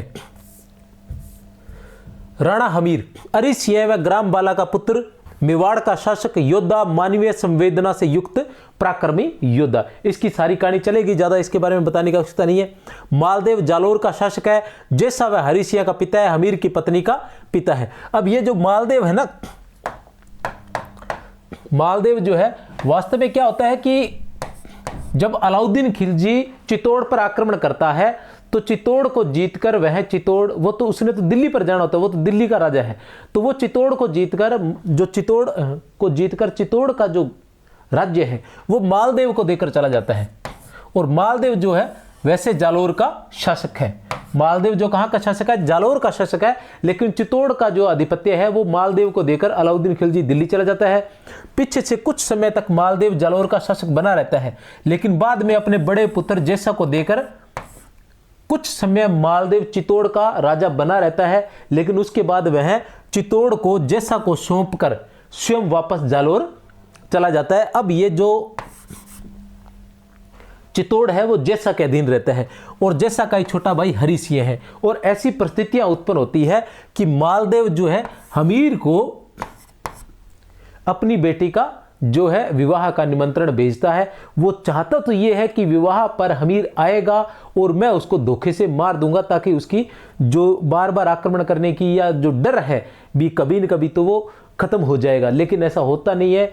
हमीर जो है वहां से निकल जाता है और उस वजह से उसे क्या है कि वो मालदेव की बेटी से विवाह कर लेता है, अतः मालदेव की पत्नी का पिता भी क्या है, हमीर की पत्नी का पिता भी मालदेव इसके अंदर बताया गया है। तो इनके साथ ऐसा कोई नहीं था कि मालदेव की बेटी के साथ हमीर का विवाह तो इनका कोई था, इनका उससे मतलब इनका कोई क्या कहे उसको भी कोई घनिष्ठ संबंध बन जाता है, वो बिल्कुल भी नहीं बन पाता, क्योंकि उस समय राजा महाराजा जो थे वो सिर्फ इस आधार पर घनिष्ठ संबंध नहीं बनाते थे। उनके लिए जो सबसे बड़ी महत्व की बात होती थी वो राज्य ही रहती थी। उन्हें किसी भी साम दाम दंड भेद से अपने राज्य पर अधिकार बनाए रखना होता था। ये उस समय की स्थिति रहती थी और वो स्थिति इसमें भी नजर आएगी कि किस तरह से वो हमीर को मारने के लिए अपनी बेटी को हथियार के रूप में प्रयोग करता है, लेकिन वो उसमें नाकामयाब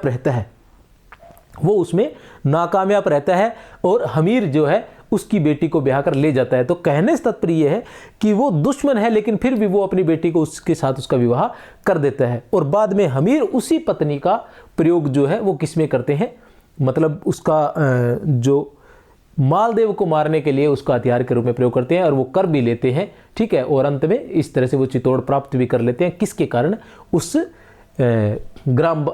उसके क्या नाम है, मालदेव की बेटी के कारण। तो ये सारी प्रक्रिया उस समय चलती रहती थी।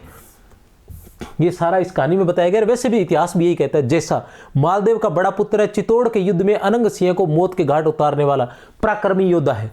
हरि सिंह मालदेव का छोटा बेटा है, युद्ध में हमीर द्वारा मारा जाता है। ये जो हरि सिंह है ये आखिरी युद्ध में मारा जाता है। सबसे आखिर में एक युद्ध होता है, उसके बारे में मैं बता चुका हूं कि चित्तौड़ पर जब आक्रमण करता है हमीर, जब पहला आक्रमण करता है तो मालदेव द्वारा हार जाता है। फिर वो जब दूसरा आक्रमण करता है तो उस समय वहां जैसा युद्ध होता है, युद्ध के अंदर वो जीत जाता है। उस युद्ध में जैसा द्वारा अनंग सिंह मारा जाता है और जैसा स्वयं वहां से भागकर दिल्ली चला जाता है। दिल्ली से मोहम्मद तुगलक की सेना के साथ वापस आता है और सिंगोली के मैदान में इनका युद्ध होता है। उस सिंगोली के मैदान के अंदर क्या होता है, मोहम्मद तुगलक की सेना और इसकी जैसा की सेना हार जाती है, दोनों को बंदी बना लिया जाता है। तो ये सारी कहानी है। मुंजा बालेचा भील सरदार है जिसे हमीर मार देता है, जिसे सबसे पहले हमीर मारता है। हम जानते हैं कि मुंजा बालेचा हमीर के जो चाचा थे अजय सिंह, वो जंगलों में रहते हैं। ये हम देख चुके हैं। हमीर के चाचा जो अजय सिंह थे वो जंगलों में रहते हैं और अपनी शक्ति को संगठित करने का प्रयास करते हैं कि पुनः चित्तौड़ पर अधिकार प्राप्त किया जा सके। लेकिन उन्हें जो अक्सर परेशान करते रहता है एक डाकू, एक लुटेरा, वो है मुंजा बालेचा, जो एक भील सरदार है। वो अक्सर उन्हें लूट लेता है। तो उसका मुकाबला करने के लिए अजय सिंह अपने दो बेटों को, अजीत सिंह और एक और क्या नाम था, अजीत सिंह और सुजान सिंह को भेजता है। किस पर, मुंजा बालेचा को मारने के लिए। लेकिन दोनों उससे क्या है, मुंजा बालेचा से पराजित हो जाते हैं, क्योंकि मुंजा बालेचा बहुत ही शक्तिशाली योद्धा होता है, ठीक है। तो उससे हार जाते हैं। तब जो अजय सिंह को अचानक किसकी याद आती है, हमीर की याद आती है। वो फिर हमीर के पास जाता है लेकिन हमीर को देखकर एक बार उसे ऐसा लगता है कि ये तो छोटा सा बालक है, ये किस तरह से उस विशाल का योद्धा को मार पाएगा। लेकिन हमीर जो है युद्ध करने के लिए तैयार होता है। वो कहता है नहीं, मुझे एक बार अवसर प्रदान कीजिए, और हमीर जो है इस मुंजा बालेचा को मार देता है। तो सबसे पहले अगर हमीर खून का टिक्का के अंदर सबसे पहले अगर किसी को मारता है तो वो इसी मुंजा बालेचा को मारता है, पवन सिंह। और मुंजा बालेचा का जो लोग जहाँ रह रहे होते हैं, जहाँ इसके सेना रह रहे होते हैं, इसके सहायक जो रह रहे होते हैं, वो सीरिया बालेचा का दुर्ग होता है। और सबसे पहला जो दुर्ग जीतता है वो सीरिया बालेचा का दुर्ग ही जीतता है। सीरिया बालेचा का दुर्ग क्या, टीका दौड़ के रूप में, क्योंकि मुंजा बालेचा को जब मारता है तो राणा अजय सिंह जो है वो इसको चित्तौड़ का महाराणा घोषित कर देता है। अजय सिंह हमीर को चित्तौड़ का महाराणा घोषित कर देता है। तो उसके दोनों बेटे अजीत सिंह और दूसरे जो है सुजान सिंह, वो दोनों इससे नाराज हो जाते हैं। तो एक क्या है कि घुट घुट कर मर जाता है इसमें, क्योंकि वो चाहते हैं कि हम चित्तौड़ के राजा बनेंगे, लेकिन इसको घोषित करने के बाद एक घुट घुट कर मर जाता है और दूसरा महाराष्ट्र की तरफ चला जाता है। ऐसा कहा जाता है कि उन्हीं के वंशजों में आगे चलकर शिवाजी हुए थे। पवन सिंह हमीर का विश्वास पात्र है, हमीर को जैसा के वार से बचाने वाला चित्तौड़ का, और चित्तौड़ का स्वामी भक्त भी है। हमीर को जैसा के वार से बचाने वाला हमीर का विश्वास पत्र है। पवन सिंह जो था, ये पवन सिंह जब हमीर के पिता अरी सिंह अलाउद्दीन खिलजी से युद्ध करने गए थे तो पवन सिंह उनके साथ गए थे, लेकिन वहां युद्ध में घायल हो जाने से ये वापस आ गए थे और सभी मारे गए। तब ये अजय सिंह के साथ जंगलों में आ गए थे। उसके बाद ये हमीर का साथ देने लग गए थे। हमीर को जैसा के वार से बचाने वाले, जब अंतिम युद्ध मोहम्मद तुगलक के साथ चल रहा होता है तो हमीर मोहम्मद तुगलक के साथ युद्ध लड़ रहा होता है और जैसा जो है वो पीछे से हमीर पर आक्रमण करता है, वार करता है, लेकिन पवन सिंह उसी समय आ जाता है और उसे बचा लेता है और जैसा को पकड़ लेता है। पवन सिंह जो है चित्तौड़ का स्वामी भक्त है। खेत सिंह पवन सिंह का छोटा भाई है, हमीर का विश्वास पात्र योद्धा है। हमीर की टीका दौड़ रस्म पूरी करने के लिए सेलिया के बालेचा दुर्ग विजय के दौरान वीरगति को प्राप्त होता है। ये उस समय वीरगति को प्राप्त होता है। हमीर का जो खेत सिंह है वो पवन सिंह का छोटा भाई था। इस युद्ध में टिक्का दौड़ की रस्म के लिए कौन सा दुर्ग जीता जाता है? सेलिया का बालेचा दुर्ग जीता जाता है। ये ध्यान रख लेना आप, कौन सा? सेलिया का बालेचा दुर्ग। ये किसके लिए था? टिक्का दौड़ रस्म के लिए। सेलिया का बालेचा दुर्ग किसका था? मुंजा बालेचा का था। किसका था? मुंजा बालेचा का। मुंजा बालेचा तो पहले मारा जाता है और ये दुर्ग बाद में जीता जाता है। और इस दौड़ के अंदर एक तो खेत सिंह मारा जाता है जो पवन सिंह का भाई है, और शेरा मेरा दो भील सरदार होते हैं, उनमें से शेरा जो है वो यहाँ मारा जाता है। ये दो लोग यहाँ वीरगति को प्राप्त होते हैं। शेरा मेरा खेत सिंह के विश्वास पात्र है, दो भाई है। शेरा टिक्का दौड़ वीरगति प्राप्त करता है। ये शेरा जो है टिक्का दौड़ में अनंग सिंह है, हमीर का समर्थक है, क्रूर जागीरदार है। जब उस पर आक्रमण करना होता है सीरिया बालेचा पर, क्योंकि हमीर को अजय सिंह चित्तौड़ का राणा घोषित कर दिया जाता है, चित्तौड़ का राणा घोषित कर देते हैं। तो उस समय हमीर जो है आह्वान करते हैं कि जो जो जागीरदार हमारी तरफ से है वो हमारी तरफ से युद्ध लड़ेंगे। तब जो ये अनंग सिंह है, ये क्रूर योद्धा है और बहुत ही ताकतवर और बहुत ही शक्तिशाली और युद्ध प्रिय है। ये हमीर की तरफ से लड़ता है, हमीर की तरफ हो जाता है। तो ये अनंग सिंह हमीर का समर्थक है, क्रूर जागीरदार है, महाबली योद्धा है। चित्तौड़ युद्ध में मालदेव के बड़े बेटे जैसा से मारा जाता है और जीवन सिंह का पिता है। ये क्या है? जीवन सिंह का पिता है। ये जो जीवन सिंह है, उस युद्ध में जब चित्तौड़ के साथ इनका आखिरी युद्ध होता है तो उसमें अनंग सिंह मारा जाता है। वैसे अनंग सिंह मारा जाने वाला नहीं था। ये क्या है कि युद्ध में जैसा और इनका बहुत ही भयंकर युद्ध होता है, उस युद्ध में इसका ऊपर से पैर फिसल जाता है और वहां से गिर कर ये मर जाता है। जीवन सिंह अनंग सिंह का बेटा है और चित्तौड़ का जब अंतिम युद्ध होता है जिसमें हमीर को विजय मिलती है और अनंग सिंह मारा जाता है, तो उसके बाद ये जो जीवन सिंह है, इसको अनंग सिंह के लिए जीवन सिंह को चित्तौड़ के दुर्ग का मुख्य रक्षक नियुक्त किया जाता है। जीवन सिंह को चित्तौड़ के दुर्ग का मुख्य रक्षक नियुक्त किया जाता है। अजीत सिंह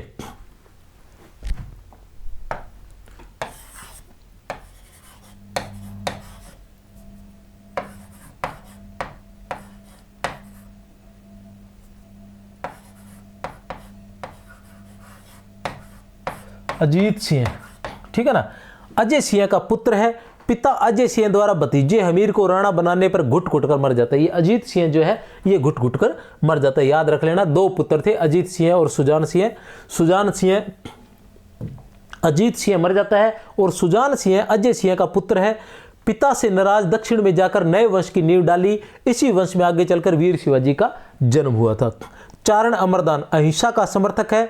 अहिंसा के समर्थक जो अजय सिंह है वो भी अहिंसा का समर्थक है और युद्ध से अरि सिंह जो होता है वो भी युद्ध से नफरत करता है, ठीक है ना। शांति प्रिय कवि है, राणा हमीर का राज कवि है। चारण अमरदान जो है ये राणा हमीर का राज कवि है, ध्यान लगा लेना। बरबड़ी आगत अनागत सभी की ज्ञाता, हमीर को चित्तौड़ विजय के लिए प्रेरित करने वाली देवी, बारू की माता। बारू को 500 घोड़े देकर हमीर के साथ भेजा। तो बरबड़ी के बारे में आपको मैंने बताया था कि बरबड़ी कौन थी।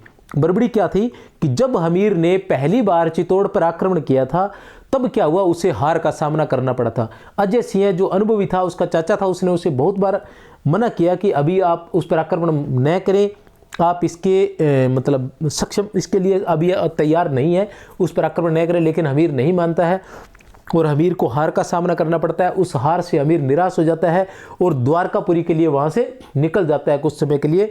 जब द्वारकापुरी जा रहा होता है तो रास्ते में गुजरात के खोड़ गांव के अंदर, खोड़ गांव से मैं गुजर रहा होता है, तो वहाँ के किसान जो है हमीर के जो चेहरा है उसके शौर्य से, उसको चमक से उसको पहचान लेते हैं कि ये राणा हमीर है। तो वो उससे बातचीत करते हैं, राणा हमीर सारी बात बताते हैं। तो वो उनको बरबड़ी देवी के पास लेके जाते हैं कि बरबड़ी देवी आपको अवश्य आशीर्वाद देगी और आपको विजय हासिल होगी। तब वो बरबड़ी देवी के पास जाते हैं और बरबड़ी देवी हमीर को कहती है कि युद्ध जो है वो चले आते रहे, सफलताएं, ऐसा जय और पराजय ये जो चलती रहती है, तो इससे निराश नहीं होना चाहिए। आप वापस लौट जाओ, आपके पास एक विवाह का निमंत्रण आएगा, उसे स्वीकार कर लेना। जो लड़की आपके घर आएगी वो लड़की ही आपकी विजय का कारण बनेगी, ठीक है ना। और वो निमंत्रण किसका होता है? मालदेव की बेटी का होता है, ठीक है ना। और मालदेव की बेटी ही वास्तव में चित्तौड़ की विजय का कारण बनती है, क्योंकि वही चित्तौड़ में जाकर उत्कोच देकर वहां के द्वारपालों को अपनी तरफ करती है, ठीक है। सारी व्यवस्थाएं उसके माध्यम से ही हो पाती है, ठीक है। इस वजह से वही कारण बनती है। और बरबड़ी देवी हमीर को कहती है कि मैं आपको अपने बेटे बारू को भेज दूंगी आपके साथ जब युद्ध होगा, और साथ में 500 घोड़े भी उसके साथ भेज दूंगी। तो ये सारी व्यवस्था रहती है। बारू बरबड़ी का पुत्र है, पराक्रमी योद्धा है, 500 घोड़े लेकर हमीर का साथ देता है। कामदार मोजीराम मालदेव का विश्वास पात्र है। कामदेव मोजीराम जो है कामदार, ठीक है ना, कामदार मोजीराम मालदेव का विश्वास पत्र है। ये एक तरह से आपने बाहुबली जरूर देखी होगी, तो ये बाहुबली का कटप्पा ही है। ये जो पहले क्या होता है, मालदेव का विश्वास पात्र है, कुशाग्र बुद्धि, चतुर कूटनीतिज्ञ है, दहेज के रूप में राणा हमीर को प्राप्त होता है, चित्तौड़ विजय में राणा हमीर का सबसे अधिक साथ देता है, चित्तौड़ के द्वारपालों को उत्कोच देकर अपनी तरफ करता है, जिससे हमीर की सेना चित्तौड़ पर कब्जा कर लेती है। ये कामदार मोजीराम जो है, ये जो है मालदेव का सलाहकार होता है, मालदेव का सलाहकार होता है। और मालदेव इसकी सलाह से एक रणनीति बनाते हैं कि हमीर को मारने के लिए एक षड्यंत्र रचा जाए। उस षड्यंत्र के तहत अपनी पुत्री के विवाह का आमंत्रण ही हमीर को भेजा जाए, और जब हमीर यहाँ आएगा तो हम षड्यंत्र के द्वारा उसे मार देंगे। लेकिन हमीर इतनी अधिक तैयारी करके आता है कि वो घबरा जाते हैं कि अब इन्हें मारना मुश्किल होगा, इन्हें हम मार नहीं सकते। तो ऐसी स्थिति में वह दौड़ा दौड़ा अपने प्रमुख सलाहकार कामदार मोजीराम के पास जाता है मालदेव। तब कामदार मोजीराम ऐसा कहता है कि हमें विवाह से बचने के लिए ये अफवाह फैला देनी चाहिए कि जो राजकुमारी है वो बाल विधवा है। तो इस तरह की अफवाह फैला दी जाती है, लेकिन इसके बावजूद भी हमीर को बरबड़ी की याद आ जाती है, इसलिए वो बाल विधवा से भी विवाह कर कर उसको चित्तौड़ में जहाँ भी वो रह रहा होता है वहाँ ले जाता है। और दहेज में जो है कामदार मोजीराम को मांग लेता है। अब कामदार मोजीराम पहले तो किसका मतलब कहने किसकी आज्ञा का पालन करने वाला था? मालदेव की। और बाद में वो किसकी आज्ञा का पालन करने वाला, किसका भक्त हो जाता है? बाद में वो उसका राणा हमीर का भक्त बन जाता है और पूरे प्रयास करता है कि हमीर को चित्तौड़ पर विजय प्राप्त हो, और हमीर के द्वारा उसे ही चित्तौड़ भेजा जाता है। और वो चित्तौड़ में रहकर सारी व्यवस्थाएं करता है, वहाँ के द्वारपालों को उत्कोच देकर अपनी तरफ मिलाता है, और उसकी विजय के अंदर, चित्तौड़ विजय में सबसे बड़ा हाथ जो है कामदार मोजीराम का ही रहता है। दीपचंद राजपुरोहित का पुत्र है, हमीर का गुप्तचर है। राजपुरोहित का पुत्र और हमीर का गुप्तचर है। बांका भील लेता है, हमीर को लोहे का सुंदर धनुष बाण दिया। महिप सिंह देशद्रोही हमीर के विरुद्ध दुष्प्रचार कर रहा था, अनंग सिंह ने उसे मौत के घाट उतार दिया था।